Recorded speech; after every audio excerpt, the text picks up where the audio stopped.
मेरा नाम विशाल आनंद है और हम लोग अभी देखेंगे कि ऑफ ग्रिड सिस्टम कैसे काम करता है। ऑफ ग्रिड सिस्टम में बैटरी वाला जो सिस्टम होता है उसको ऑफ ग्रिड सिस्टम कहते हैं। ऑफ ग्रिड सिस्टम में कुछ कंपोनेंट्स होते हैं जो बहुत ही इंपॉर्टेंट होते हैं, जैसे चार्ज कंट्रोलर। ये सबसे इम्पोर्टेंट पार्ट होता है ऑफ ग्रिड सिस्टम का। इसको ऑफ ग्रिड सिस्टम का हार्ट कहा जाता है और इसमें बहुत सारे कंपोनेंट हैं जिसको मिला के ये पूरा सिस्टम बनता है। जैसे कि ये MCB मिनिएचर सर्किट ब्रेकर, जब ये फॉल्ट होता है तो ऑटोमेटिक ये डाउन हो जाता है। और ये चार्ज कंट्रोलर का सबसे इसमें अहम योगदान है। वो क्या करता है कि जो 12 वोल्ट की बैटरी को चार्ज करने के लिए सोलर पैनल होता है उसका वोल्टेज काफ़ी ज़्यादा होता है, 17 से लेके 22 वोल्ट। लेकिन कोई भी एक बैटरी को 12 वोल्ट की बैटरी को चार्ज करने के लिए मैक्सिमम हमको 14.5 वोल्ट चाहिए, और वो काम करता है मेरा ये चार्ज कंट्रोलर। चार्ज कंट्रोलर का बहुत सारा फंक्शन है जिसमें से एक एक करके हम देखेंगे।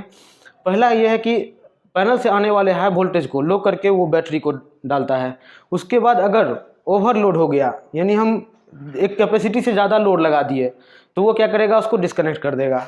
बैटरी अगर डिस्चार्ज हो गया आपका 10.5 वोल्ट से बिलो हो गया तो वो उसको डिस्कनेक्ट कर देता है। उसके बाद क्या किए, एक इन्वर्टर लिए, ऑफ ग्रिड इन्वर्टर, जो मेरा बैटरी से पैरेलली कनेक्टेड है। और ये मेरा DC सिस्टम है जो DC लैंप लगाए हैं। ये चार्ज कंट्रोलर में एक DC आउटपुट का एक ऑप्शन होता है जिससे हम ये इस लाइट को कनेक्ट किए हैं। अब हमको इससे अगर AC सिस्टम चलाना है तो इसके लिए एक इन्वर्टर चाहिए और बैटरी चाहिए। तो इन्वर्टर से पहले एक यहाँ पे सिर्फ मीटर हम लगाए हैं। ये मीटर इसलिए लगाए हैं कि हमको ये पता करना है कि कितना हम इलेक्ट्रिसिटी कंज्यूम किए। ऑफ ग्रिड में ऐसे मीटर का कोई योगदान नहीं है, लेकिन अगर हमको ये देखना है कि हम बिजली कितना बचाए हैं तो उसके लिए एक मीटर हम लगाए हैं। तो इसका कनेक्शन हम देखेंगे। ये मेरा इन्वर्टर है ऑफ ग्रिड, इसमें मीटर का ये प्लग मैंने लगाया और इसको ऑन किया।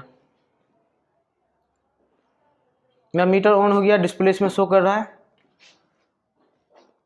और ये मेरा मीटर से आउटपुट आया है जो कि MCB से होते हुए डिस्ट्रीब्यूशन बॉक्स में लगा हुआ है। ये AC डिस्ट्रीब्यूशन बॉक्स है, यहाँ से हम AC लोड ले सकते हैं। और ये मेरा बल्ब AC बल्ब है और ये मेरा DC बल्ब है।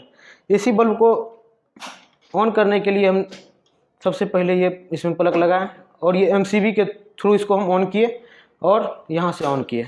ये मेरा AC लोड ऑन हो गया। और यहाँ पे ये DC लोड है। ये DC load directly charge controller के थ्रू ये मेरा ग्लो होता है। ऑफ ग्रिड सिस्टम का सबसे मेन इंपॉर्टेंट पार्ट ये मेरा चार्ज कंट्रोलर होता है। चार्ज कंट्रोलर, ये सब चार्ज कंट्रोलर ही है, डिफरेंट टाइप का है और डिफरेंट रेटिंग का है। चार्ज कंट्रोलर दो तरह का होता है, एक होता है PWM और एक होता है MPPT। PWM का इफिशियंसी बहुत लो होता है। एग्जांपल के लिए अगर हम 100 वाट का पैनल लेते हैं, अगर PWM चार्ज कंट्रोलर लगा है तो वो मात्र 70 वाट ही बैटरी को दे पाता है और 30 वाट वो बर्बाद कर देता है। अगर वहीं पे अगर हम MPPT का यूज़ करें चार्ज कंट्रोलर में, MPPT का फुल फॉर्म होता है मैक्सिमम पावर पॉइंट ट्रैकिंग। नाम से ही पता चल रहा है कि वो ज़्यादा से ज़्यादा पावर को बैटरी को डालता है। यानी अगर हम 100 वाट का मॉड्यूल लगाते हैं तो वो क्या करता है, लगभग उसका 98% बैटरी को चार्जिंग में देता है। लेकिन दोनों के प्राइस में काफ़ी ज़्यादा डिफरेंस होता है। PWM चार्ज कंट्रोलर जो होता है वो अगर 1000 का है तो सेम रेटिंग का अगर MPPT लीजिएगा तो वो लगभग 3 गुना आपको आएगा। MPPT का एक और ख़ास बात होता है कि ये चार्जिंग में इसमें बहुत सारा एक्स्ट्रा फंक्शन भी होता है। जैसे ऑटोमेटिक टेम्परेचर एक कंपनसेशन, एक नया टाइप का टेक्निक है। बैटरी का टेम्परेचर भी एक फिक्स होना चाहिए। जैसे 27 डिग्री सेल्सियस पे मेरा सोलर का बैटरी अच्छा काम करता है। तो ये फंक्शन आपका अच्छी वाली चार्ज कंट्रोलर जो MPPT वाली होती है उसमें ये दी हुई होती है। अगर बैटरी का टेम्परेचर एक नॉर्मल लेवल से यानी 27 डिग्री से अगर हाई हो गया तो उस टाइम क्या करता है चार्ज कंट्रोलर, उसको लो वोल्टेज से चार्ज करता है। क्योंकि हाई वोल्टेज अगर टेम्परेचर अगर बढ़ता है तो बैटरी का वोल्टेज भी फॉल्स शो करता है, ज़्यादा हो जाता है। और ये PWM क्या समझता है कि वो चार्ज हो गया मेरा बैटरी, लेकिन ऐसा होता नहीं है। ये काम सिर्फ MPPT में जो एक्स्ट्रा फंक्शन वाला होता है वही ऐसा समझ पाता है। ATC ऑटोमेटिक टेम्परेचर कंपनसेशन, ये क्या करता है कि ऑटोमेटिक टेम्परेचर को कंपनसेट करता है। बैटरी के लिए टेम्परेचर भी बहुत बड़ा फैक्टर होता है। नॉर्मल बैटरी जो हम लोग घर में इन्वर्टर में यूज़ करते हैं वो 40 डिग्री सेल्सियस पे काम करता है, और जो सोलर में यूज होता है वो 27 डिग्री पे काम करता है। लेकिन अगर एम्बिएंट टेम्परेचर यानी बाहर का टेम्परेचर अगर ज़्यादा हो गया तो बैटरी का टेम्परेचर भी ज़्यादा हो जाता है, तो उस टाइम क्या होता है कि बैटरी का वोल्टेज भी फॉल्सली ज़्यादा शो करने लगता है, और PWM चार्ज कंट्रोलर समझता है कि बैटरी चार्ज हो गया है, जबकि मेरा चार्ज नहीं हुआ रहता है। लेकिन अगर MPPT अगर यूज़ करते हैं अच्छे कंपनी का, तो उसमें क्या करता है, अगर बैटरी का टेम्परेचर गलत तरीके से अगर ज़्यादा आपका हो गया तो बैटरी को पहले लो वोल्टेज से चार्ज करता है। अगर उस टाइम में अगर बैटरी को हाई वोल्टेज से चार्ज किया जाएगा तो क्या होगा कि बैटरी का जो बैटरी में जो डिस्टिल वाटर यूज होता है वो हीट होके बाहर निकल जाएगा, और एक सर्टेन टाइम के बाद आपका बैटरी ख़राब हो जाएगा। और सोलर सेक्टर में जो बैटरी यूज होता है वो C10 बैटरी होता है। C10 कहने का मतलब ये होता है कि बैटरी को चार्ज ऐसे ही चार्ज करना है कि हमको उसको 10 घंटे में चार्ज हो और 10 घंटे में डिस्चार्ज हो। सपोज अगर मेरे पास 12 वोल्ट 100 एम्पियर का एक बैटरी है, अगर वो C10 है तो उसमें 10 से हम डिवाइड कर दिए, जो C के बाद जो 10 लिखा होता है उससे डिवाइड कर देते हैं, तो उसको 10 एम्पियर बचा, तो 10 एम्पियर के रेट से उसको चार्ज अगर डिस्चार्ज करते हैं तो वो बैटरी मेरा उसका लाइफ काफ़ी ज़्यादा अच्छा होता है, 5 से 7 साल चल जाता है। और इन्वर्टर जो इसमें सोलर में स्पेशली यूज होता है उसका इफिशियंसी हमेशा ज़्यादा होना चाहिए नॉर्मल इन्वर्टर की तुलना में। नॉर्मल इन्वर्टर का जो इफिशियंसी होता है वो 80% होता है। कहने का मतलब अगर बैटरी से अगर हम 100 वाट दिए इन्वर्टर को तो वो उसको मात्र 80 वाट ही AC में कन्वर्ट करके AC लोड को डालता है। लेकिन अगर सोलर का स्पेशली जो इन्वर्टर आता है सोलर इन्वर्टर के नाम से, उसकी इफिशियंसी 96% होती है, और 96% वाली ही लगानी चाहिए, क्योंकि एक तो सोलर से हमको बहुत ही कम आउटपुट मिल पाता है। जितना बड़ा पैनल होता है उस अनुसार हम उसका 14% ही यूज़ कर पाते हैं। अगर 100 वाट मिलता है तो उसका मात्र 14% ही हम कन्वर्जन में यूज़ कर पाते हैं। उसके बाद अगर इतना सारा लॉस हो जाएगा तो फिर हम इसको अच्छी तरीके से यूज़ नहीं कर पाएंगे। तो इसमें सब कुछ का एक पार्टिकुलर इफिशियंसी देख के हमको यूज़ करना चाहिए। ये of grid home lighting system का डिजाइनिंग है, जिसमें हम यहाँ पे सोलर एरे लगाए हैं। सोलर एरे किसको कहते हैं, अगर हम एक से ज़्यादा सोलर मॉड्यूल का यूज़ करते हैं तो उसको हम सोलर एरे कहते हैं। सोलर एरे में 2 ही आउटपुट आएगा, एक पॉजिटिव एक निगेटिव, क्योंकि ये मेरा डायरेक्ट करंट है। डायरेक्ट करंट के पॉजिटिव में हम MCB लगाते हैं प्रोटेक्शन के लिए। अगर हम मेरा किसी तरह यहाँ पे फॉल्ट हो गया आगे वाला सेक्शन में तो ये MCB मेरा ट्रिप कर जाएगा। और इसका सबसे इम्पोर्टेंट और मेन पार्ट है मेरा चार्ज कंट्रोलर। चार्ज कंट्रोलर को ऑफ ग्रिड सिस्टम का हर्ट समझा जाता है। इसमें 3 अलग अलग कनेक्शन दिए होते हैं। पहला है आपका PV+ PV-, दूसरा बैटरी+ बैटरी माइनस, और तीसरा है लोड+ लोड माइनस। तो ये कनेक्शन बहुत ही आसान होता है, जिसमें सब कुछ क्लियर लिखा होता है। PV+ मतलब फोटोवोल्टाइक प्लस, PV- मतलब फोटोवोल्टाइक माइनस, और सोलर मॉड्यूल को फोटोवोल्टाइक भी कहते हैं। तो पैनल से जो पॉजिटिव वाला वायर आ रहा है तो उसको हम PV+ में कनेक्ट कर दिए, और जो नेगेटिव वाला आ रहा है उसको हम PV- में लगा दिए। उसके बाद बैटरी एक यूज की है जो 12 वोल्ट की बैटरी है, उसको हम डायरेक्टली पैरेलल में बैटरी+ और बैटरी माइनस से कनेक्ट कर दिए, यानी बैटरी का पॉजिटिव B+ से और बैटरी का निगेटिव बैटरी B- से। फिर इसमें एक ऑफ ग्रिड इन्वर्टर यूज करते हैं। ऑफ ग्रिड इन्वर्टर में भी इनपुट में पॉजिटिव और निगेटिव होता है, क्योंकि ये DC को AC में कन्वर्ट करता है। DC में हमेशा पोलैरिटी फिक्स होता है, पॉजिटिव और निगेटिव। पॉजिटिव को हम क्या करते हैं कि बैटरी के पॉजिटिव से कनेक्ट कर देते हैं, और इन्वर्टर के निगेटिव को बैटरी के निगेटिव से कनेक्ट कर देते हैं। उसके बाद ये DC लोड के लिए लोड+ और लोड माइनस होता है।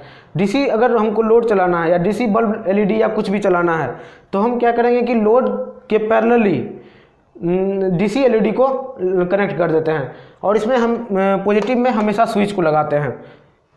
ये लोड DC में हो गया। अगर हमको यही सिस्टम से ऑफ ग्रिड सिस्टम में AC सिस्टम यूज करना है तो इन्वर्टर को बैटरी से पैरेलल में कनेक्ट किए, उसके बाद इन्वर्टर से जो आउटपुट आएगा वो मेरा हमेशा अल्टरनेटिंग करंट में आएगा, और मेरा हाउस होल्ड में जो भी यूज होता है वो मेरा अल्टरनेटिंग करंट पे ही काम करता है।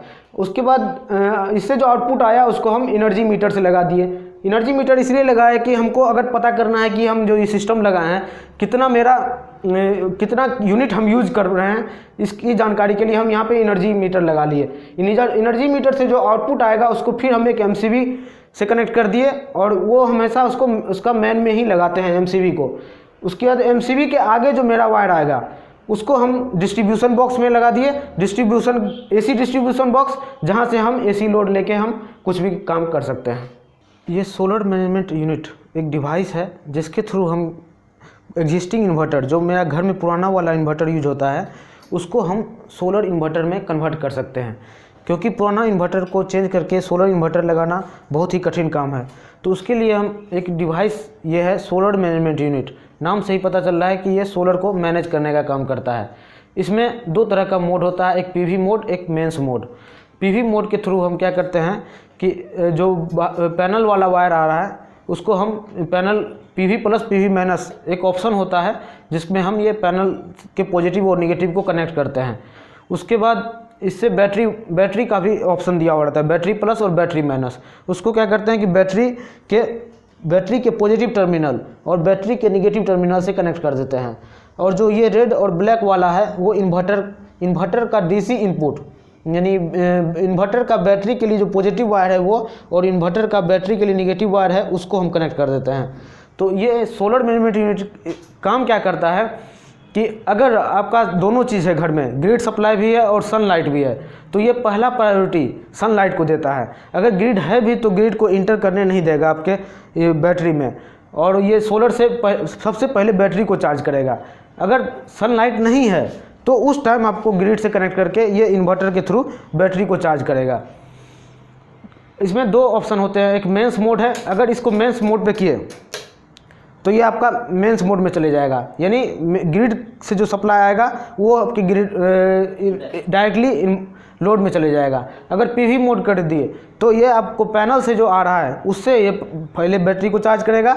उसके बाद अगर सनलाइट नहीं हुआ या इंटेंसिटी कम है सनलाइट में तो उस टाइम ये ग्रिड का हेल्प लेता है। लेकिन हमेशा ग्रिड सप्लाई भी ऑन रहेगा आपका और सोलर का भी ऑन रहेगा। तो ये पहला प्रायोरिटी सोलर को रखता है।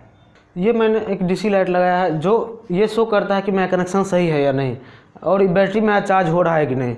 तो इसको क्या करते हैं, इसका जो इनपुट टर्मिनल होता है डीसी लोड का, उसको हम बैटरी के पैरेलली, यहाँ ऑप्शन ST4 यहाँ लगा हुआ है, यानी हाई टेंशन 4 एक छोटा सा पार्ट होता है जिसके थ्रू हम इसको पैरेलली कनेक्ट कर लेते हैं।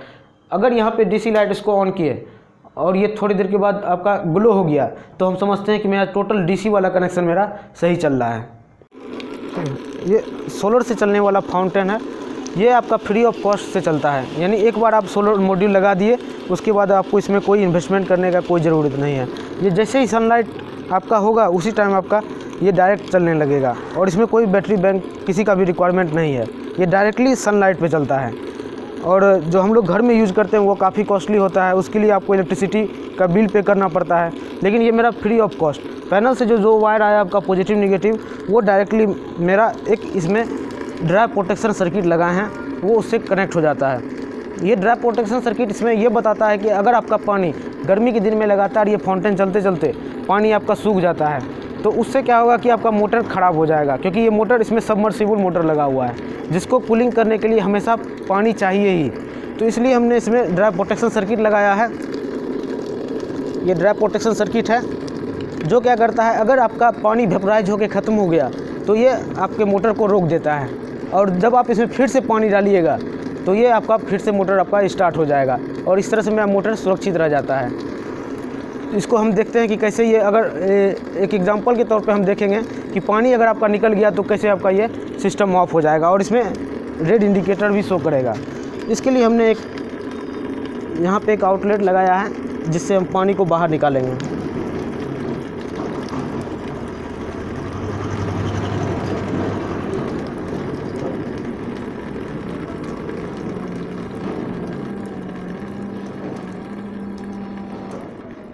देखिए पानी आपका ख़त्म हो गया और रेड लाइट इंडिकेट कर रहा है, यानी आपका मोटर आपका सुरक्षित बच गया। लेकिन अगर प्रोटेक्शन सर्किट नहीं लगा हुआ रहता तो मेरा इस टाइम मोटर मेरा ख़राब हो जाता। तो इसके लिए हमने ये ड्राई प्रोटेक्शन सर्किट लगाया है। उसके बाद अगर इसमें आप पानी डालिएगा तो ये आपका ऑटोमेटिक स्टार्ट हो जाएगा पानी डालने के साथ ही। जैसे मोटर के लेवल से पानी ऊपर आएगा और ये आपका स्टार्ट हो जाएगा और ये रेड लाइट ऑफ हो जाएगी। देखिए, और मेरा मोटर पूरी तरह से सुरक्षित रह जाता है।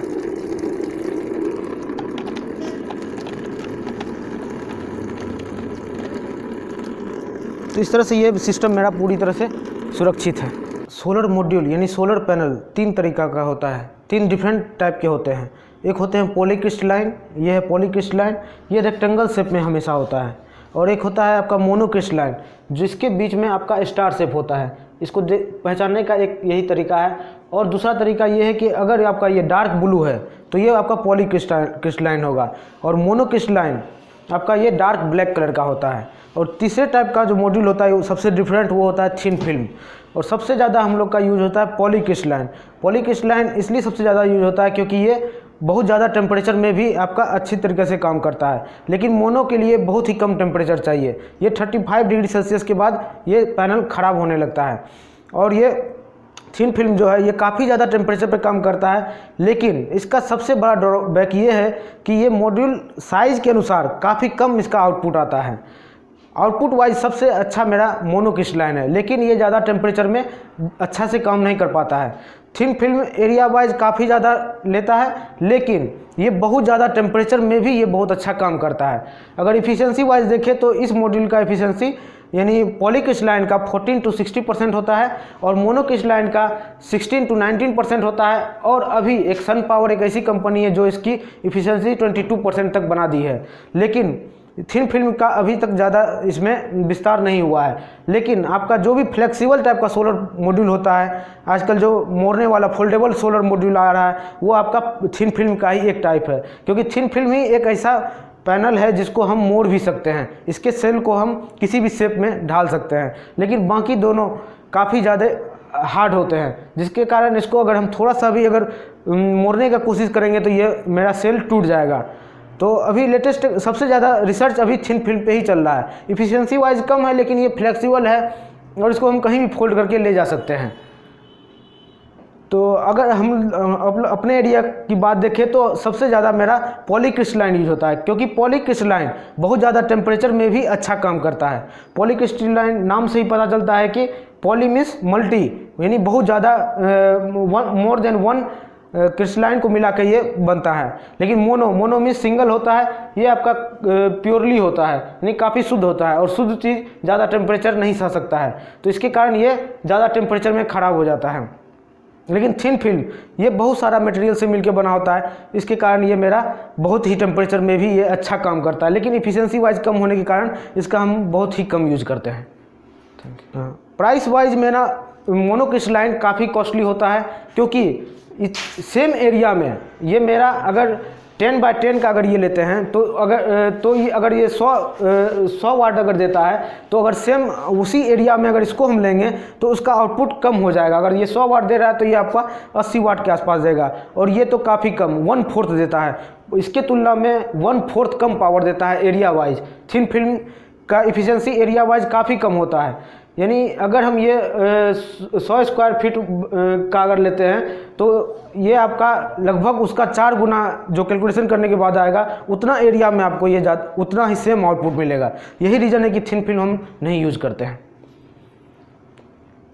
प्राइस वाइज सबसे कॉस्टली मेरा मोनोक्रिस्टलाइन आता है, उसके बाद आपका ये पॉलीक्रिस्टलाइन आता है, उसके बाद ये थिन फिल्म आता है। यानी मोनोक्रिस्टलाइन एरिया वाइज कम आउटपुट देता है, तो इसके कारण इसका प्राइस काफ़ी ज़्यादा होता है। ये मेरा ठंडा प्रदेश में ही ज़्यादातर यूज होता है, क्योंकि वहाँ टेम्परेचर कम पे ये ज़्यादा अच्छा काम करता है। लेकिन कॉस्टली देखा जाए तो सबसे ज़्यादा आपका यही है मोनोक्रिस्टलाइन।